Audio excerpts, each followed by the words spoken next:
Let us pray. O Lord, grant us a daily awareness of the precious gift of life which you have given us. As members of this legislative assembly, we dedicate our lives anew to the service of our province and our country. Amen.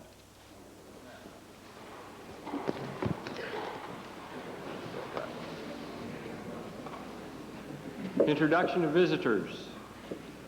Presenting petitions. Reading and receiving petitions. Presenting reports by standing and special committees. Notices of motions. Introduction of bills.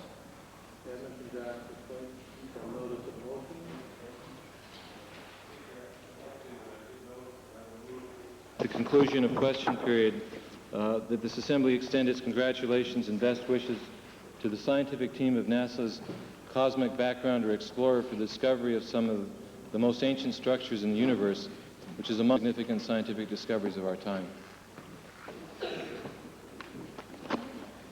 Introduction of bills. Tabling returns and reports.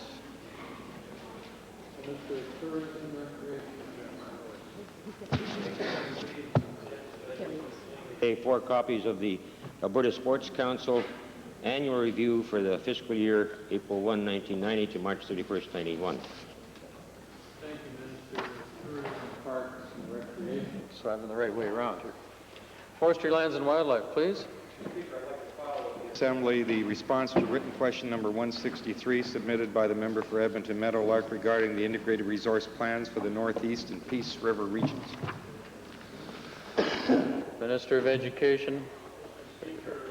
Follow-up to the Special Education Action Plan and the Ministers' Forum on Special Education.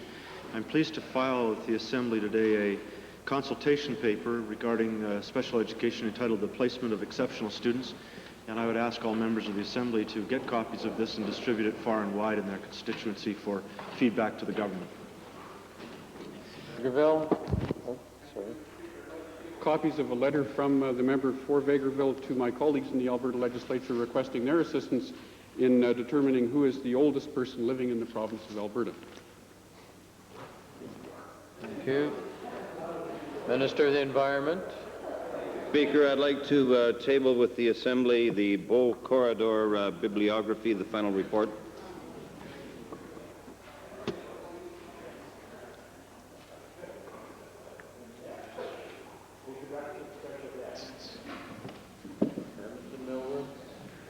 Speaker, I'm very pleased to introduce to you and the members of the Assembly this morning two class groups from the constituency of Edmonton Millwoods. They're from Ellerslie School, and the Ellerslie School group comes with their teachers, Mr. Hetherington and Mrs. Cook, and the group from Ecota School is accompanied by their teachers, Mr. Don Briggs and Miss Marina Kowalchuk, and I'd ask all of them to please rise now and receive our very warm welcome.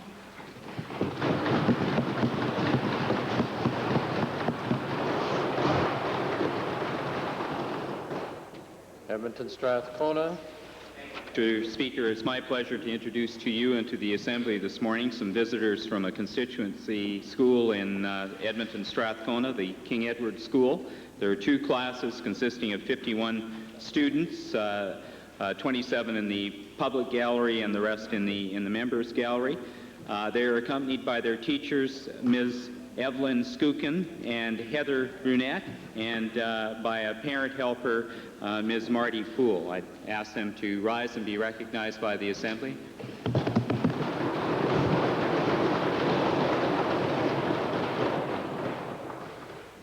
Additional. I have one other group, which is an exchange program from Trois-Rivières in Quebec with the Maurice LaValle School. There are 60 visitors in our galleries, in both the members gallery and in the other gallery. They are accompanied by teachers Mr. Mark Matute and Diane Noel, and several teachers from the Trois-Rivières, Mrs. Fortin, Mrs. Cornu, and Mr. Robert Laframboise. I'd ask that they rise and be recognized by the Assembly. Welcome to Alberta.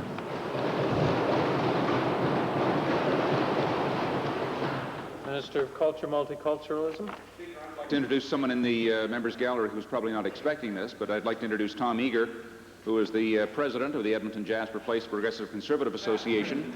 And in his spare time, he is also heavily involved with Stuart Olson Construction in the building of our brand new, shiny, spanking, glorious City Hall. Tom?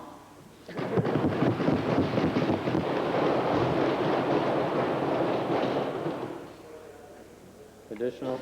Ministerial statements. Minister of Consumer and Corporate Affairs. Mr. Speaker, next week is the third annual National Consumer Week. Across Canada, from the 27th of April to the 2nd of May, governments, businesses, and consumer groups will be strengthening their commitment to a fair and honest marketplace with special projects and events. Alberta's theme, Plain Language, It's Everybody's Business, underlines the leading role this province has taken to promote clear language in all industries. Plain language means better business and satisfied customers. Whether you're buying a house, renting a car, getting insurance, or trying to put your children's toys together, clear and concise information is indispensable. From travel industry seminars on plain language in Fort McMurray to theatrical groups giving credit information to Calgary students, Albertans are involved with this Consumer Week. These many projects will enhance action initiated by this government through the Financial Consumer Act, the government's Plain Language program, and other consumer business and government plain language initiatives. Opposition. Speaker, it would certainly be difficult to disagree with the ministerial statement and come out against National Consumer Week, Mr. Speaker, and all of us obviously want to strengthen our commitment to a fair and honest marketplace. Mr. Speaker, in this spirit then, and next week being third annual National Consumer Week, there's a couple suggestions I might make to the minister in the spirit, Mr. Speaker. First of all, let's deal with the bench affair, both in terms of some of the legislative amendments that we brought forward, or at least give us a statement what we're going to do with that. And let's look at some fairness for those consumers who were bitten badly in that situation, Mr. Speaker. And I also expect next week then, there are a lot of consumers that are renters that we will see next week the Landlord and Tenant Act finally proclaimed, Mr. Speaker. So in the spirit of cooperation, we look forward to something happening in that next week, Mr. Speaker. Oral question period. Mr. Speaker, the controversy surrounding the MLA allowances goes on and on and on and on, Mr. Speaker.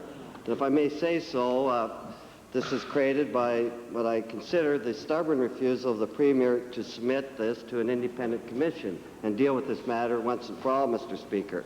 But being the optimist that I am, I prefer to look at a glimmer of hope in the Premier's response yesterday, Mr. Speaker, when he said, I believe in the longer term, that he has an open mind about an independent commission. And my follow-up to the Premier on this is, now that the Premier's had time to think about this matter, will he clarify to the members of the Assembly what he meant by having an open mind on an independent review?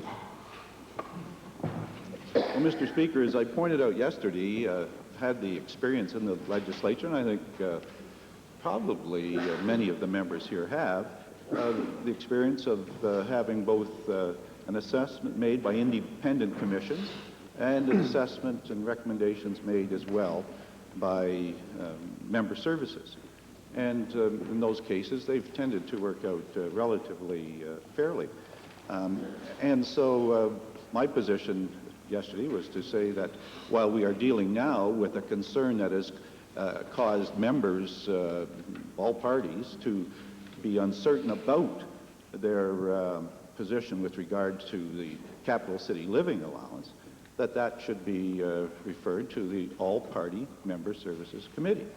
But I have an open mind in terms of on a longer-term basis, should we have independent assessment of the whole package of MLA remuneration.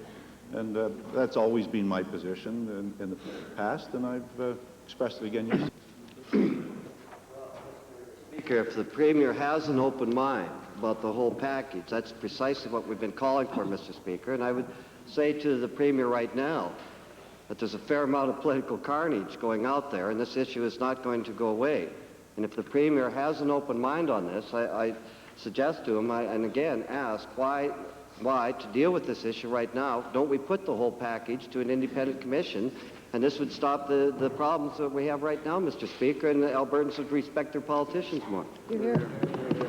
Well, Mr. Speaker, I went into it with some extent with the Honourable Leader of the Opposition yesterday and the Leader of the Liberal Party, because I pointed out to them that when you get advice, that is all it can be in our legislative system. That finally, the advice must come to the members here in the legislature, and they must assess it and make a decision. Now, I know that these issues are difficult for elected people, because that's the way the system works, that you finally have to do it here. But some elected people, unfortunately, get so terrified of that part of their responsibility that they move in irrational ways. The Leader of the Opposition yesterday stood up and said, will the Premier now appoint an independent commission to review MLA salaries? Well, I pointed out to them, they're frozen until 1994. What would the commission do? And then the Leader of the Liberal Party came up shortly after him and said, look, I'm so terrified about this that would you please, let's just say we'll agree to anything. We'll agree to anything. Right now, the Liberals were prepared to agree to anything.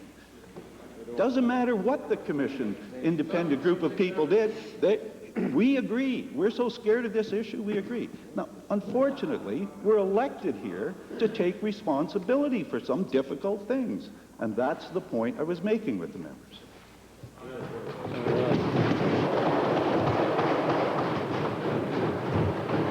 You may pound your desks all you like, Mr. Speaker. That's not the reality. Leading is not being stubborn and putting your head in the sand and not listening to your constituents, Mr. Speaker. That's not leadership. That's foolishness, Mr. Speaker. And my question to the Premier is, it's a red herring. So the salaries are froze. They may call for a 20% cut for the Premier, Mr. Speaker. You could look at it that way. Mr. Speaker, but my question is simply this. The Premier has said that he, at other times, go into parliamentary reform, including, as I understand it, he said, the possibility of free votes on issues. Well, Mr. Speaker, let's send a double message here and leave it up to the members if that's what he wants, and give, Mr. Speaker, the Premier now give his rhetoric some meaning and allow this Assembly to decide on the basis of a free vote whether MLA compensation should be submitted to an independent review. Mr. Speaker, if I understand the honourable member, even though now the salaries are frozen until 1994, he wants to set up a commission working on it. And that sounds so silly, Mr. Speaker. I don't know why he's taking that position. They're frozen. What would a commission do? No, order, please. Second main question, please. Cheap shots I'm going to write back, Mr. Speaker. You bet, you bet. Albertans want to know what their Premier's doing, Mr. Speaker. Second main question. Let's go. They're feeling the pressure, Mr. Speaker. Thank you, honourable member. Order in the whole House, please. Order in the whole House, please. Second main question, Leader of the Opposition. Speaker, I'd like to designate to the member from Vegreville.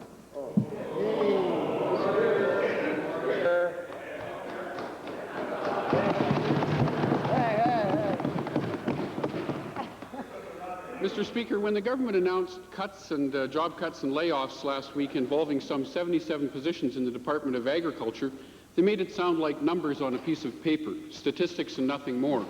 Well, Mr. Speaker, I've been getting calls from rural Albertans all week who are angered by the mindless approach used to cut jobs, including, for example, district agriculturists in Vegreville and Two Hills. And I'd like to ask the Premier, who's supposed to know and care about the many problems that confront rural Albertans, how he can stand idly by and allow his Minister of Agriculture to cut important frontline positions from people who provide valuable service to rural Albertans. Good question. Right. Sure. Mr. Speaker, the decisions that were made in services in rural communities were not made lightly, and they were made with great consideration and consultation. And our desire and our wish is to provide service to our agricultural producers and agribusiness in rural communities. We have committed to continue to provide that service, and although we have had to make some changes, the service will still be provided to those producers. Great. More bureaucracy, wasting money while in important frontline jobs. That's not what Albertans want. They want us to spend their money carefully according to common sense priorities. And I'd like to ask the Premier how he can justify having twice as many ministers of agriculture as we need, costing an additional $278,000 a year, while cutting jobs, important frontline jobs around the province. Let's hear it. We don't have that situation, Mr. Speaker. Final.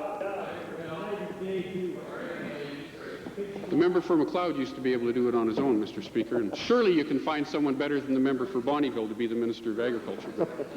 But as well, Mr. Speaker, the government has cut regional 4-H jobs from places like Vermilion, people who work directly with young Albertans to help them develop agricultural, interpersonal, and leadership skills, Mr. Speaker. And I'd like to ask the Premier how he can justify those cuts, tolerate those cuts, knowing that his government wastes up to $200,000 a year on the Alberta Grain Commission, which is nothing more than a patronage refuge for tired Tories.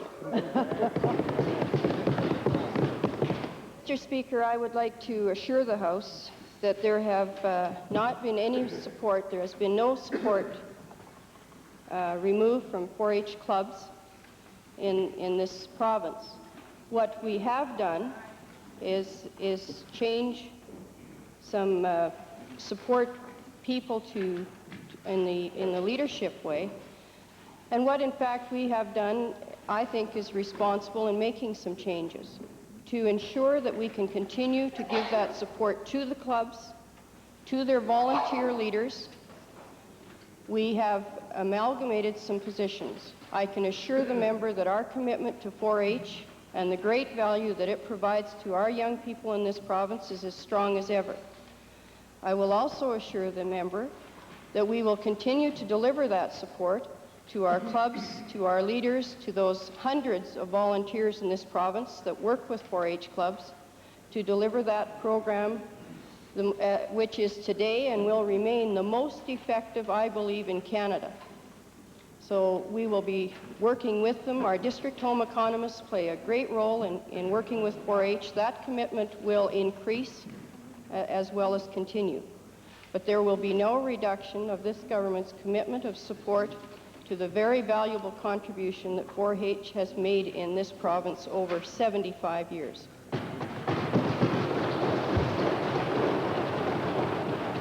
Edmonton Glengarry, on behalf of the Liberal Party. Thank you, Mr. Speaker.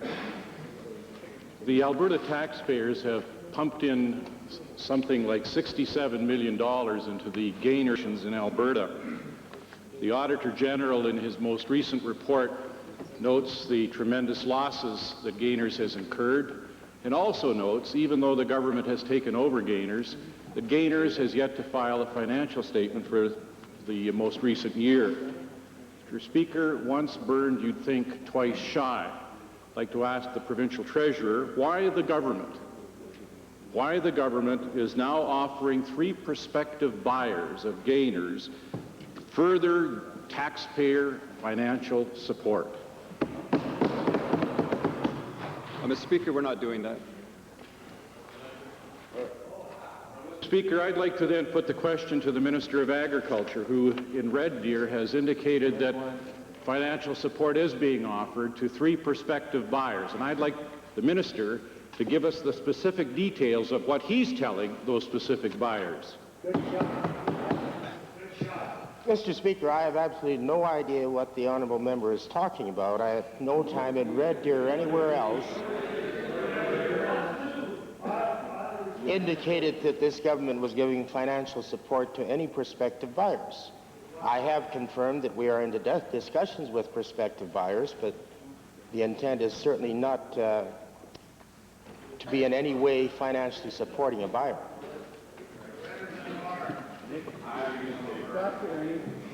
Yeah. Mr. Speaker, the government has been a big loser on this whole gainers matter, and the people of Alberta have told the government to stay out of the marketplace. I want a commitment from the Minister of Agriculture that no financial assistance will be given to any buyer of Pocklington's enterprise.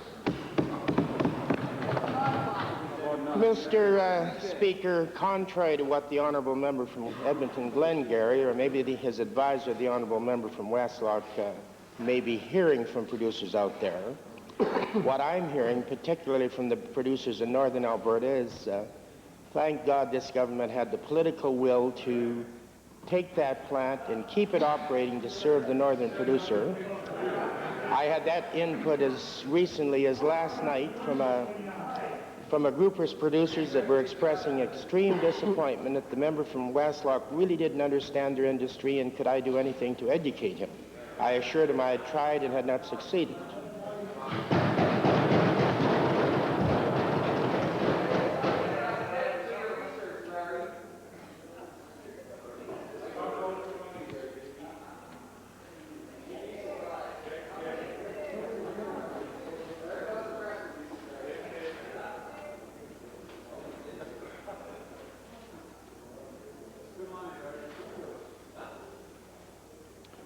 Three Hills, followed by Edmonton Avonmore.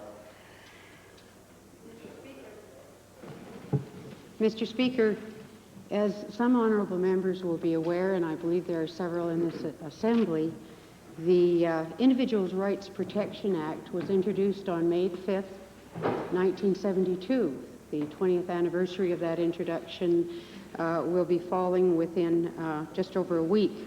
With that in mind, Mr. Speaker, I'd like to ask the Premier a question. As I understand, the appointment of commissioners is still done by order in council.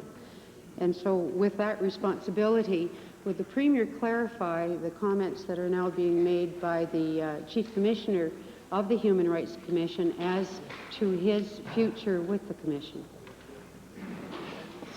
I'll try to, Mr. Speaker. The honourable member is certainly correct in that the appointment is a cabinet decision, and the appointment of the Chief Commissioner of the Human Rights Commission has not been discussed at cabinet, hasn't been discussed in any way, and therefore I'm trying to contact the Chief Commissioner to discuss the matter with him, but certainly no decision has made, nor has the decision process even started at the cabinet level. Supplementary. Well, Mr. Speaker, with that in mind, would the Premier indicate when that process would begin and when an appointment, whether it is the present Chief Commissioner or another, would be made public? Mr. Speaker, working to the end of May as a decision process, it would certainly come before Cabinet in the coming days and weeks, and a decision announced as soon as it is made. Edmonton Avonmore, followed by Calgary McKnight. Mr. Speaker, my questions are to the Premier also, and are in regard to the Chief Commissioner for the Human Rights Commission, whose position is unclear at this point, but certainly may require replacement.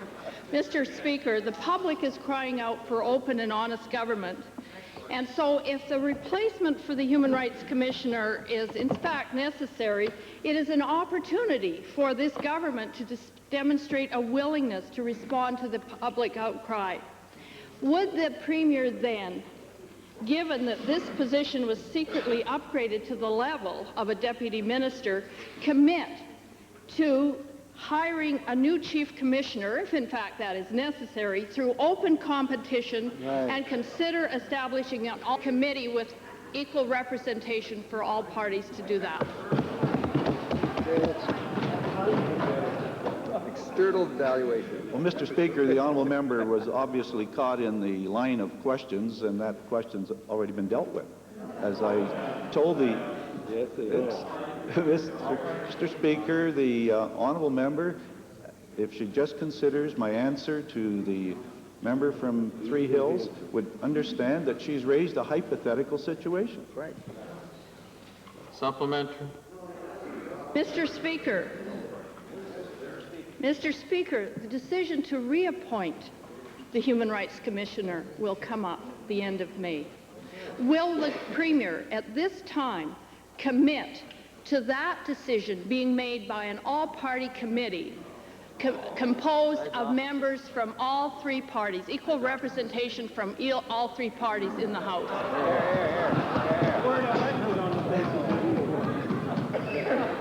Well, Mr. Speaker, the honourable member will understand that responsibilities of the government have to be fulfilled by the government. And if I follow the kind of method that the honourable members take on these responsibilities, I would imagine that if it got to be a tough decision, they'd want an independent commission finally to do it. Yep, that's right. Calgary McKnight, followed by... Thank you, Mr. Speaker. Mr. Speaker, my question is similar but actually quite different.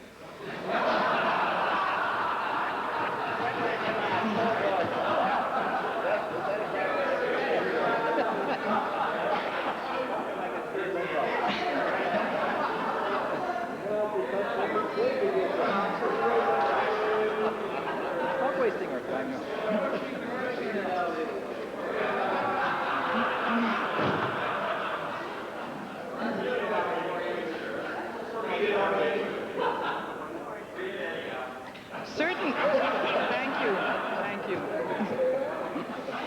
Certain public functions are so critically important that they must be kept away from partisan politics, and this government has traditionally attached those functions to the legislature and not to the government in power. The Ombudsman and the Auditor General are examples. My question is also to the Premier. Will the Premier commit his government to amending the Individual Rights Protection Act so that the Commissioner becomes an officer who reports to the Legislative Offices Committee and is hired by that Legislative Offices Committee? Hear, hear. Well, Mr. Speaker, as the honourable member realizes, I have dealt with the matter, but in a charming way. She has presented a bit of a representation which I would certainly think about in the future. I'm very pleased, Mr. Speaker, to hear that response, because the human rights of Albertans are too important to be tainted with perceived patronage appointments. If the minister does amend the Act, would he also consider seeing to it that an emphasis is placed by this commissioner on education and public relations? That mandate is not being fulfilled at the moment. Mr. Speaker, the charm has slipped away from the honourable members. And questioned, and surely now she's reflecting on the existing member, and I don't think it's proper to do it here in the legislature. Exactly. Right. Here. That's correct. Drumheller, followed by Calgary Mountain View. Thank you, Mr. Speaker. In the fall of 1991, near Carsland in my constituency, a unibody school bus was struck from the rear by a semi-trailer truck. The bus was equipped with a propane fuel system. As a result of the collision and subsequent fire, 3 of the 5 occupants were killed. Shortly after the collision, the Honourable Minister of Transportation and Utilities formed a task force to review the collision and to make recommendations concerning fuel systems in unibody buses. Could the Minister of Transportation and Utilities please advise the Assembly who was represented on the task force and the status of its work? Mr. Speaker, the task force was made up of some members from the University of Alberta, Department of Labour, Department of Energy, the Propane Association of Canada, and the Department of Transportation and Utilities. And they were the task force that we assigned to look at the safety features of the unibody buses, and I clarify that it's the unibody bus that we're talking about. That's the smaller one that's used by mainly DATs and school boards. The results or the recommendations that came from that task force to us indicated after some testing, physical testing and technical testing, that the reinforcement of the back bumper situation and a little bit different placement of the tank itself, propane tank itself, would increase the safety features for any of the buses that use propane. I might also point out, Mr. Speaker, that there is not the availability of a bus from the manufacturers with a propane tank in. They all come in with gasoline tanks, and then you must convert. The cost of conversion, of course, has been handled by the school boards and the owners of the buses. And what we've done as a result of the recommendations that have now been forwarded to the Canadian Propanist Canada and the Department of Labor in Alberta is recommend that these be approved and that they be then utilized by all of the school boards and school buses, and that in turn will happen. Mr. Speaker, thank you. I thank the minister for his answer, but would ask him whether there is going to be any consideration given to financial assistance to those people who have to make these modifications. Mr. Speaker, yes. As a matter of fact, when we made the announcement yesterday, we indicated that there would be assistance. The existing old program that was in place when we developed the problem as a result of the accident and the urgency at that particular time of having some, hopefully, buses consider the recommendation that we made. It was not mandatory, it was voluntary, to in fact convert back to gasoline while we dealt with the issue. That program has been extended now for the feature of reinforcement of the bumper and the placement of the tanks to all of those owners and operators of that particular bus, and they have a deadline of September 1 of 1992, which gives them the summer, from the school board point of view, to do those corrections, again on a voluntary basis, because until they're approved at the federal level, they would not be mandatory, but once approved, they would. Thank you, Mr. Speaker. Yesterday, the Minister of Public Works was unwilling to provide details to this House about their lease agreement with Olympia and York for downtown office space here in Edmonton. Today, we find the government claiming that they paid $8.75 per square foot to rent the O&Y property. Well, Mr. Speaker, they paid more than $9 million to that company in 1990.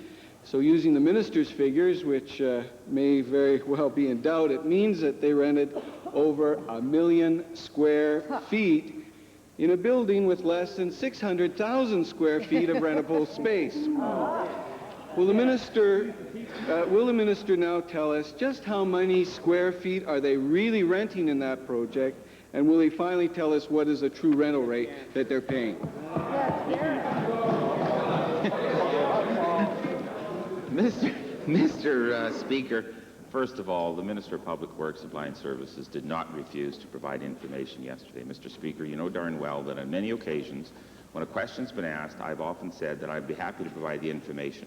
You can't take hundreds and hundreds of pages of a lease and put a price, say, in a matter of a minute. But I'll try, Mr. Speaker, in terms of conveying the information, and I hope that nobody will say, sit down. Mr. Speaker, when you deal with a lease, there are a whole variety of permutations and combinations that you can deal with it. First of all, we've leased 400,000 square feet, and the amount of the lease in the first year is $9.6 million. But, Mr. Speaker, in addition to that, we have part of the agreement that the total cost is inclusive of all operating costs and taxes. Secondly, we also have built into the lease an additional 20,253 square feet of storage that's included in the facility. The lease also includes 397 parking stalls that are free for the first 5 years of the agreement. Now, Mr. Speaker, when somebody wants to lease something, a house, a building, an apartment, they can lease it completely furnished, renovated in the interior, or simply a raw building. In this case, the lease includes some $8 million worth of tenant allowances for improvements within the whole thing. And in addition to that, Mr. Speaker, there was a further negotiated involvement of some $2 million attributable to an exchange that occurred during the development of the lease. When you work it all through, Mr. Speaker, the figure that I gave after the question period yesterday is the correct figure, that this results in a net effective rate for the first 5 years of this term of $8.75 per square foot, Mr. Speaker. Well, Mr. Speaker, the minister was suddenly using parking space as part of his calculations to confuse the apparent rental rate. So if we just were to take the 420,000 square feet, Mr. Speaker, at $8.75 per square foot, that's $3.7 million. And yet Olympia and York got $9.5 million from the government. That means, taking the minister at their word, this... Sorry. This line of question is so detailed that it really is a motion for return, so please ask the question very briefly.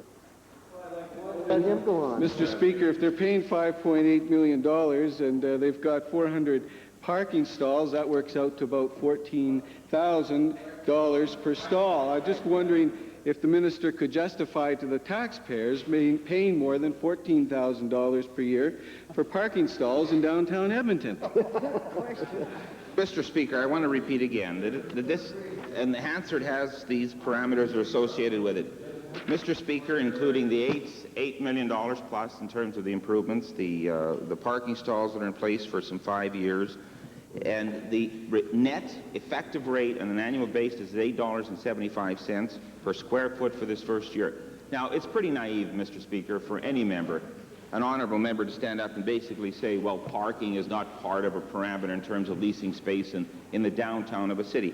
Mr. Speaker, one can go out, one can buy a house and buy a house by simply saying, yes, you buy a house. You can also buy a house with the property or a house without the property. You can buy a house that's furnished or unfurnished. You can buy a house that will improvements, your sidewalks and your streets done, your sidewalks and your streets not included in it.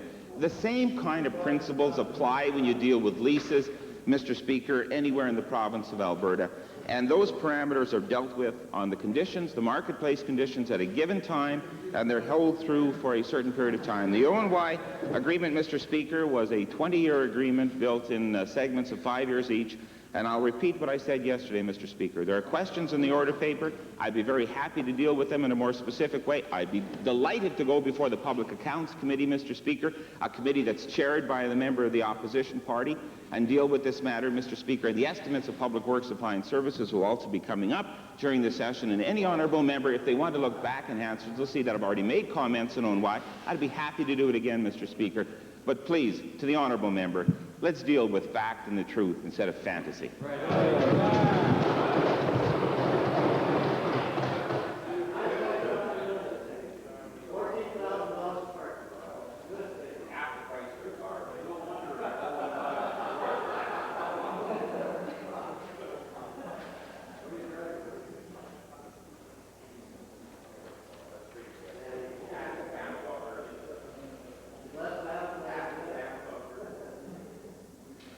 Edmonton Highlands, followed by Edmonton Whitemud, if we get that far.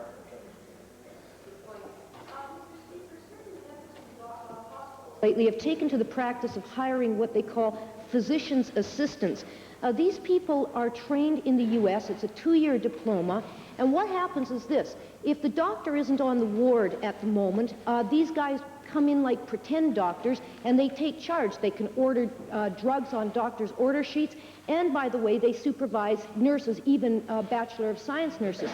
The really critical element here is that these physician assistants earn between $60,000 and $70,000 a year, about twice as much as nurses. My question to the health minister is this: is she not concerned that this is an unnecessary additional cost to the healthcare system when nurses can perform the same types of duties? Good question. Mr. Speaker, practicing medicine in this province without a license is illegal under the Medical Profession Act. If the member has some information she'd like me to check, I'd be more than happy to do so for her. Well, Mr. Speaker, this is not a brand new development. It's been going on for quite a while. The other element that the minister might want to look at is the licensing of these physician assistants. They're not licensed by any professional association, and they don't come under any government regulations. Will the minister check to see who is liable for any problem that might develop while these people are being or acting as pretend doctors? Mr. Speaker, the member is making a very serious allegation when she describes people employed in our healthcare system as, quote, pretend doctors, unquote. And if she has a complaint, it should be one that is fully outlined, and outlined, frankly, to the College of Physicians and Surgeons. I do not certify physicians in this province. The college does. We have entrusted that responsibility to them under the Medical Profession Act, an act of this legislature. And if she would like to make the allegations in public, put it on the order paper, I would be more than pleased to look into it.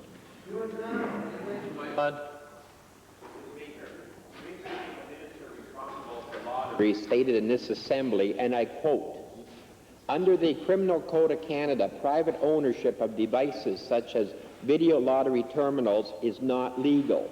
Yet both the provinces of Prince Edward Island and New Brunswick have entered into ownership and operational agreements with the private sector. Will the minister inform this House as to why he continues to slap the private sector in the face in this regard?" The honourable member is unable to read the Criminal Code of Canada. I'd be very happy on Monday to table in the House a copy of the Criminal Code of Canada, which confirms exactly what I said. I know that Liberal Party gets substantial dollars each year for research, but if I have to do the worst research for them, I'll gladly do that. Secondly, Mr. Speaker, well, Mr. Speaker, the truth is important. The truth is important, Mr. Speaker. Secondly, Mr. Speaker, the policy that was announced on the 12th day of March clearly indicated that VLT machines in the province of Alberta would be owned, operated, and managed by an agency of the province. In essence, Alberta Lotteries in consort with arrangements worked out with the Western Canada Lottery Corporation. That came about as advice provided to me from law enforcement agencies, not only in Western Canada, but in Canada, North America, and access to law enforcement information provided from jurisdictions that have state-run and controlled lotteries throughout the world. Mr. Speaker, that was very important advice provided in terms of security, in terms of integrity, and in terms of maximizing the efficiency for the benefit of the people, and it's advice that I received and accepted. For the benefit of the minister, I'll table in this House a copy of the appropriate section in the Criminal Code, which clearly states or clearly illustrates he is wrong, and on that basis, if he will admit that he is wrong at that time, then is the minister prepared to review his earlier decision and hold further discussions with the private sector in this regard? Speaker, I really look forward to the evaluation of a phraseology in the Criminal Code which says that devices such as this must be retained and owned by the state, and anybody can read that, and I'm sure they can make their own conclusion. Secondly, Mr. Speaker, in the implementation of the VLT system, we've identified, and the release that I put out, I think it was on March the 12th of 1992, indicated some 15 or 16 opportunities for the private sector in the province of Alberta.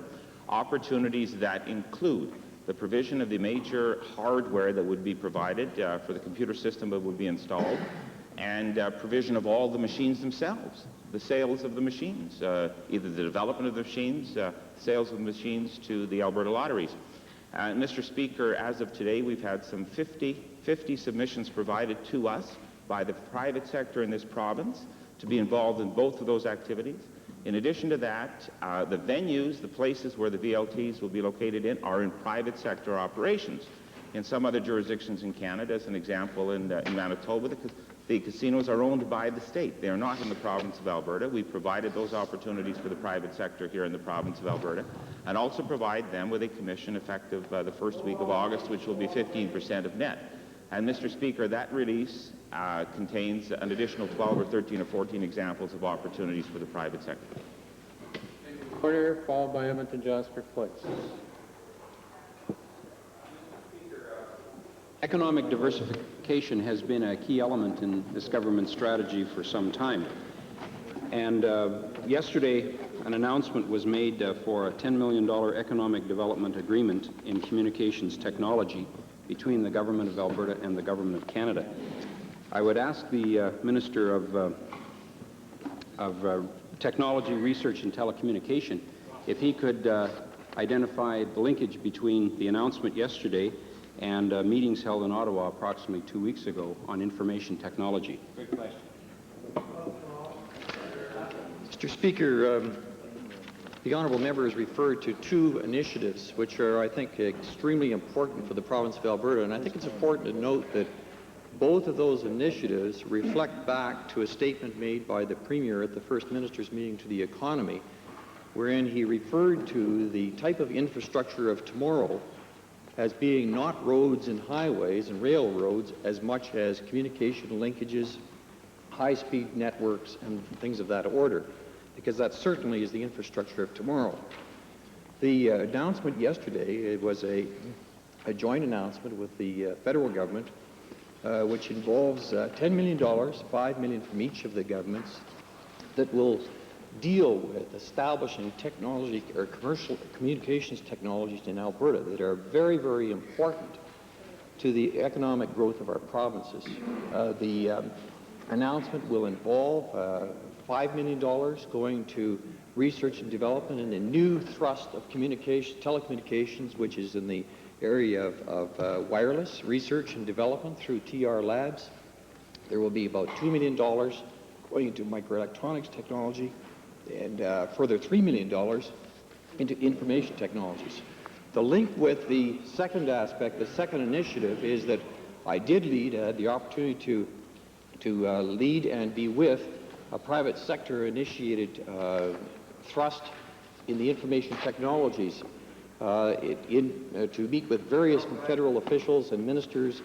And information technologies is an area of strength and certainly is an enabling technology for the future diversification. Thank you, honourable members. I'm sure we really don't need to keep heckling. Tabor-Warner supplementary. Mr. Speaker, could the minister indicate the province's role in establishing this research presence in Calgary? In other words, the province's area where it will be taking a key role relative to the federal government. In connection with the announcement yesterday, TR Labs, who have a presence here in Edmonton, also will be establishing in Calgary a wireless research and development facility. And so that is the involvement of Calgary in that regard. But other aspects of that announcement will reflect upon and benefit all Albertans. With respect to the other initiative, there was an Infoport thrust initiative from the private sector in Calgary. That has been broadened to a much pan-Alberta approach that would cover a variety of facilities and infrastructure beyond the Infoport idea, which is basically data processing and distribution, into the areas of high-performance computing and high-speed network lines. Jasper, please. Speaker, my question is also about a federal-provincial agreement, the Canada-Alberta Partnership Agreement Forestry, signed yesterday. Over the years, the Minister of Forestry, Lands and Wildlife has justified Alberta's low stumpage rates on the basis that the timber harvesting corporations must meet strict reforestation standards at their own expense. I recall when we scaled all of the trees in the legislature grounds, we couldn't find one that would sell for more than $1 under the existing stumpage formula. This 4-year agreement provides further $10 million for reforestation and silviculture at taxpayers' expense, including such basic items as site preparation and tree planting, which is on top of $11 million in our own budget for similar.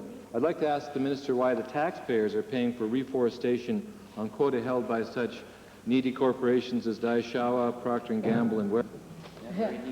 Well, Mr. Speaker, as usual, a member for Edmonton Jasper Place has jumped on the back of the horse that wasn't saddled. And I must say that, first of all, there is no dollars in this federal-provincial agreement that goes for reforestation on FMA or quota land, which would cover corporations like you just mentioned. Speaker, the agreement, and I'm surprised he hasn't read it because he signed it, provides for such reforestation expenditures on 12,000 hectares of provincial land not satisfactorily restocked. This is the third time this program has been announced since the budget, and now that the minister, I'm sure, is aware that our forest exports are under attack from the United States, Can he tell us if he consulted with the forest industry with regard to the timing of this announcement, and are he and the industry of the view that nobody outside of our borders pays any attention to what he does here in Alberta? Here again, he's wrong. And what we're talking about in this federal-provincial forestry agreement is a partnership agreement. It's a very positive agreement. And what we're talking about in the reforestation of areas, the areas that we're talking about aren't devoid of vegetation now. Frankly, they have too much. And it's going to take stand tending and to focus our attention on. Mr. Speaker, it has no impact whatsoever on the softwood lumber tax or any trade retaliation of any kind. Mr. Speaker, we're talking here about a joint provincial-federal provincial agreement that is a cooperative arrangement to do good things for the entire province, covering all areas, including watershed and wildlife as well. Blair. Emergency healthcare professionals in the province continue to raise very serious concerns about the mysterious ambulance regulations. The Minister has received yet another letter from a key stakeholder. This time the Edmonton Emergency Physicians Association are urging her to act. Mr. Speaker, my question to the Minister of Health is, will the Minister now tell us what is her justification for arbitrarily changing the nature of the position of Medical Director? I don't really understand the question, Mr. Speaker, but let me repeat again for the honourable member the process that has been gone through to get to this point with respect to the regulations under the Air Ambulance Act, which was passed by this Assembly in May of 1990. That process has involved probably the most extensive consultation with municipalities around this province ever undertaken by the Department of Health. We put draft regulations out for the purposes of discussion. We are reviewing those regulations now and ensuring that we have responded as best as possible to the issues raised by the stakeholders, but realizing that ultimately the responsibility is to this legislature for the delivery of health services.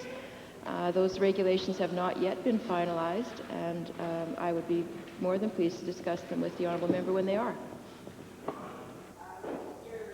Speaker, the unfortunate part is the draft regulations are being done quietly, and the stakeholders are very concerned about what they contain. Will the Minister, therefore, Mr. Speaker, undertake to release these draft regulations prior to them being finalized so that the stakeholders can provide their input and it be ensured that Albertans and their safety in ambulance carriage is not at any risk? Mr. Speaker, protecting the health of Albertans in whatever form is the responsibility of the legislation and all health care legislation. What the honourable member is saying is, okay, you've gone through an extensive consultation process, and now we want to go through it again. And I guess this is sort of the issue, isn't it? When do we get to the point of making a decision? We believe the consultation has been excellent.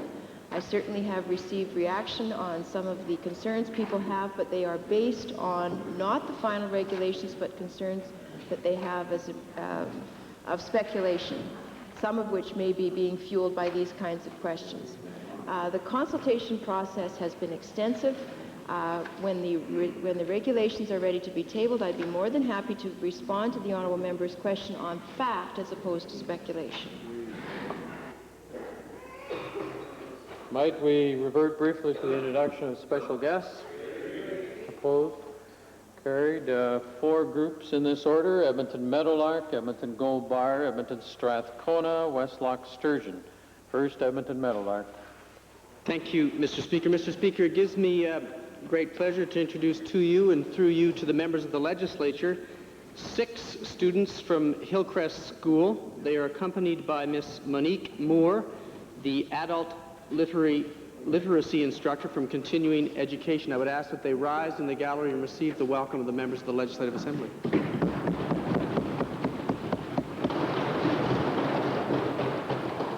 Edmonton Gold Bar. Mr. Speaker, I'm privileged today to introduce to you and members of the Assembly a group of 13 students from Bonnie Doon High School. They're accompanied by their teachers, Hugh Murray and Colette Park, I understand they're seated in the public gallery, and I'd ask them to rise and be welcomed by the members.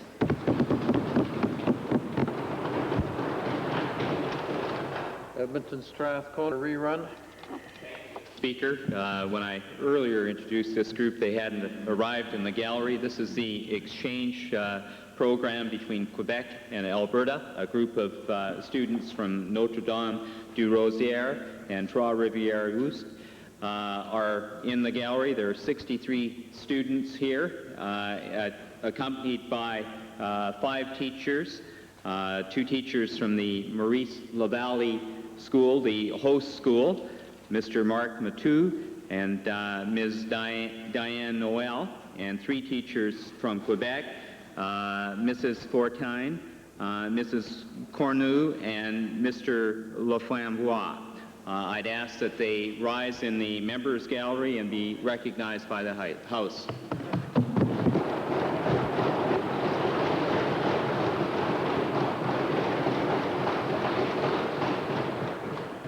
Westlock Sturgeon. I'd like to introduce to you and through you to the legislature 22 students from the Laval School. They're in the public gallery and accompanied by the teachers, Miss Raymond Durocher, Mrs. Sherry Brisson, bus driver Mr. Richard Maury, as well as parents Mrs. Audrey Lefebvre and Mrs. Doreen Desmond. I'd ask them to stand and receive the traditional welcome of the legislature.